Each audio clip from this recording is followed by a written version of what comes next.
अस्सलाम वालेकुम। मैं मोहम्मद रमज़ान और आप देख रहे हैं YouTube channel math hub by Amma. आप लोगों के सामने MTH 501 की 7 नंबर 1 है और सेक्शन चार्ज है साइमा कंवल साहब। जिन लोगों को ये पेड असाइनमेंट चाहिए हो, वीडियो में मेरा व्हाट्सअप नंबर होगा, आप मुझसे रब्ता कर सकते हैं। वीडियो के डिस्क्रिप्शन में मेरे व्हाट्सएप ग्रुप का लिंक भी होगा, वो भी आप ज्वाइन कर सकते हैं। और मैथ के रिलेटेड कोई भी हेल्प हो तो I am there.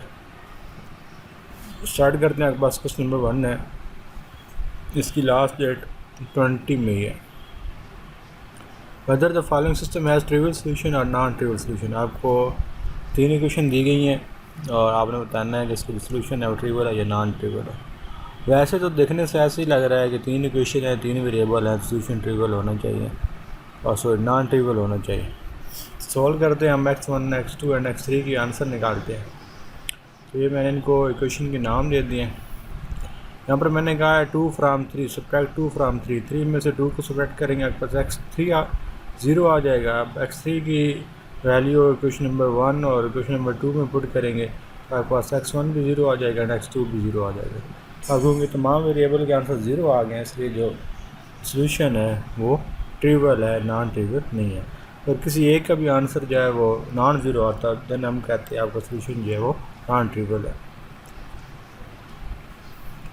Question number 2 आपके पास है, कंसीडर लीनियर ट्रांसफॉर्मेशन है कि आपको लीनियर ट्रांसफॉर्मेशन दी गई है और इस तरह डिफाइन की गई है कि जो भी वेक्टर होगा उस पर जब हम डी अप्रोच करेंगे, डी अप्लाई करेंगे तो उसका आंसर आएगा वो वेक्टर एक साथ मल्टीप्लाई हो जाएगा। देन हमने ये प्रूव करना है। ए यू एंड वी की वैल्यू गिवन है। लेफ्ट हैंड साइड आपके पास T of u plus we.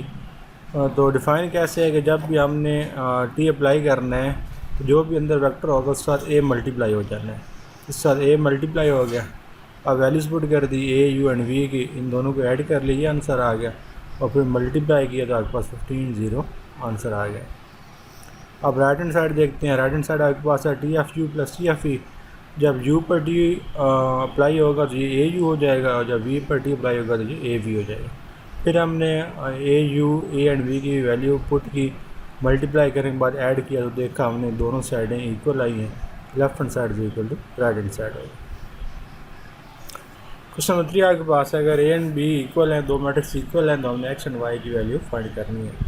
अब हमें पता है कि दो मैट्रिक्स तभी इक्वल हो सकते हैं जब उनकी तमाम करस्पॉन्डिंग एंट्रीज इक्वल हो, यानी फर्स्ट एलिमेंट फर्स्ट के इक्वल हो, सेकंड के, थर्ड के।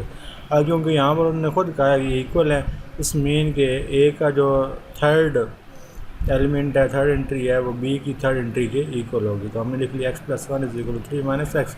यहाँ से हमने x की वैल्यू निकाली, आपके पास 1 आ गई। और फिर ए की जो थर्ड रो की सेकंड एंट्री है वो इक्वल होगी बी की थर्ड रो की सेकंड एंट्री के, क्योंकि एंड बी इक्वल है तो इनको हमने इक्वल रखा।